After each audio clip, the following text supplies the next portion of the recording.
LIV Chicago. Listen, a lot of people are like, why are you talking about this? Like, they bought space. You know, I love golf. And they gave me access. They took me to a tournament where I got to meet Brooks Koepka. I don't know, he won 5 majors. The course I play at TPC, he won that tournament twice. Kind of an important figure in the history of golf. Sergio Garcia, Masters champ there, starts talking to us. You know, I mean, PGA Tour's never given me that access. Now, at the end of the day, like, I'm not pretending I'm more into LIV at my house on the couch than I am watching the TPC Memphis, right? But like when you are at the event, it is pretty sweet. Now, we got access to go on the driving range, and I've been to a bunch of PGA tournaments and majors over the years. So it's not like I've never seen professionals hit shots, but we got to stand 5 feet away and watch these guys just bang balls. And I've never been to a driving range of a professional golf tournament. And obviously they got, you know, from Dustin Johnson to Koepka to Rahm to Joaquin Neiman. I didn't see Bryson or Phil hit balls, but even their random guys hitting balls. Like, it's watching Koepka just stripe like 3 irons. You're like, how's this guy off right now? He looks fantastic. So it was a very, very cool experience being live there and watching these guys. Now, a reason this works in Chicago, like a party city, there was, I don't know, 25, 30,000 people throughout the course. I mean, it was jammed.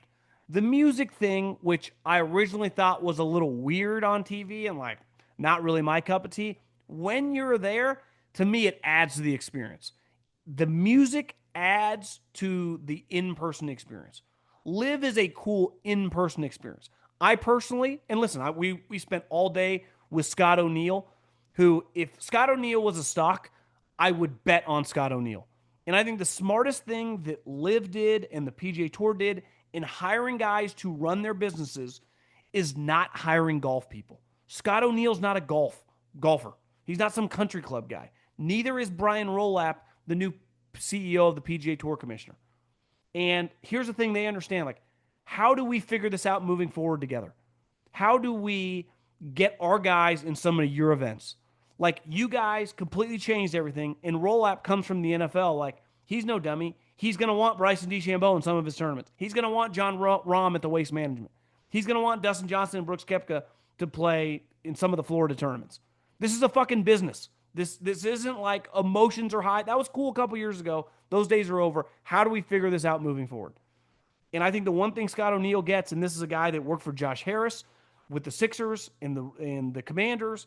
He worked for David Stern. Like, he just kind of gets business. And Greg Norman, like, put a stink on this thing, and rightfully so, because everyone thought he was a D-bag. Everyone thought he was a complete loser and had a vendetta against the PGA Tour, which became very obvious. Scott O'Neil doesn't. And one thing watching Scott operate is I think he kind of gets where his bread's buttered. Like, watching him interact with the players, talking to him about what he's doing to try to get these guys back in the mix, and also just understanding, like, the power of these individuals, and I go right to them. It's like, okay, this guy's just an impressive businessman. This is just type person you bet on.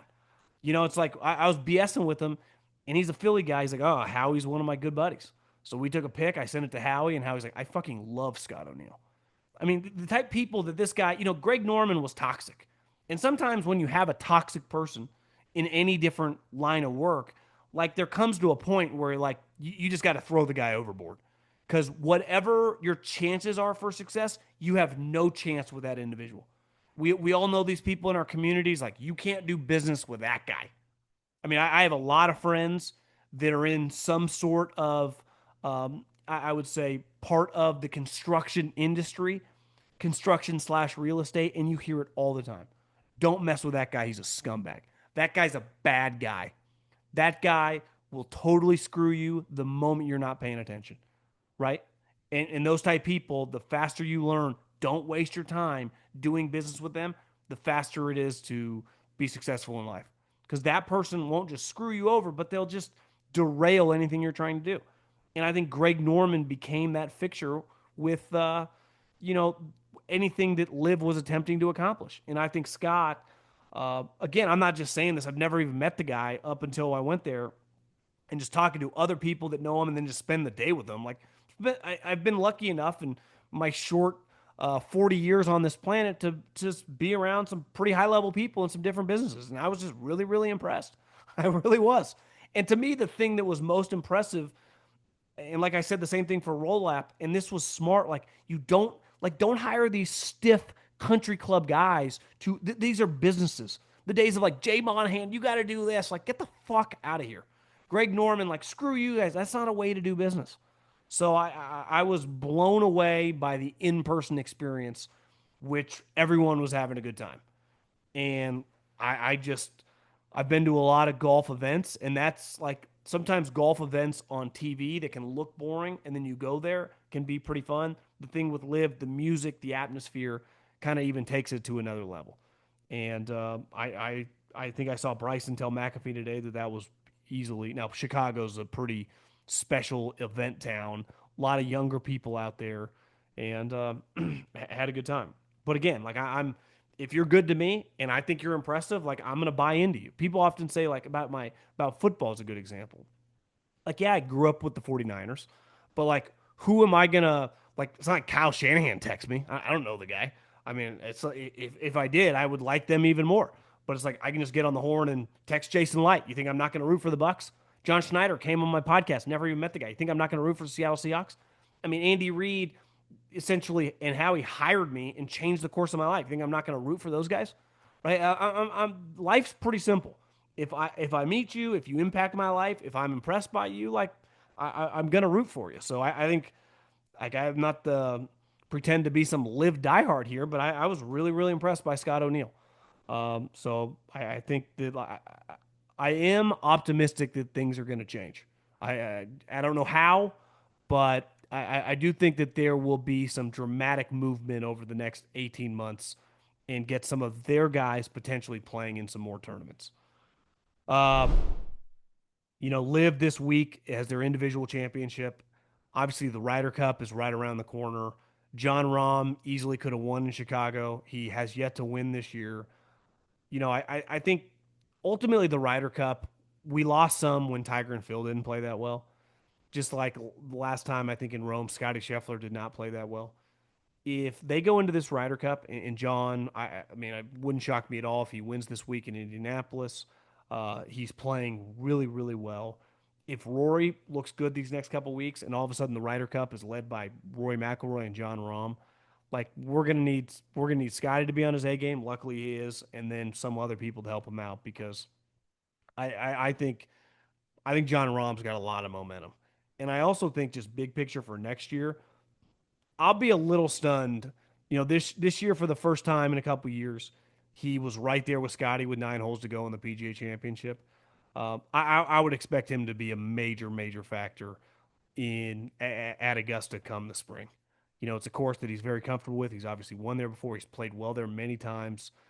It's just kind of an event. He's a historian of the game. It means a lot to him. So I think Rahm, who kind of dipped once he left originally for Live, has kind of got his swag back. And the other thing that you see out at what I saw at Live Chicago and Bryson going on Pat McAfee, what he's kind of become for the sport. I was telling this to Colin. I was saying this to Scott O'Neil. I think currently Bryson is the Steph Curry of golf. He's just the guy that every casual person kind of knows and everyone pays attention to. The YouTube golf changed it. Hitting the long shots changed it. How good he is changed it. If you just say, I'm at a tournament and every single guy in the world that matters is at that tournament, who, if you just poll casual people, like, who do you want to see hit a shot right now? I think most of them would say Bryson. And he's another guy that's going to the Ryder Cup with Rahm that, he to me, he was playing excellent early in the season.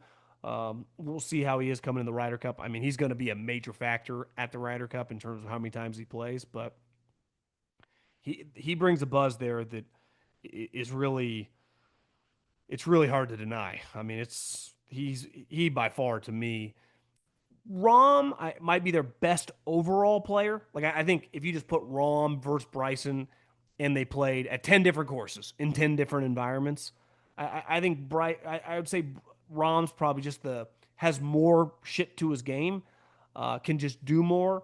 But I think Bryson is the more just electric, the showman. There's the element of like he's kind of like Phil. And I think he's kind of the modern day Phil of just shaking hands, kissing babies, kind of just at this point in time in his life, just kind of gets it.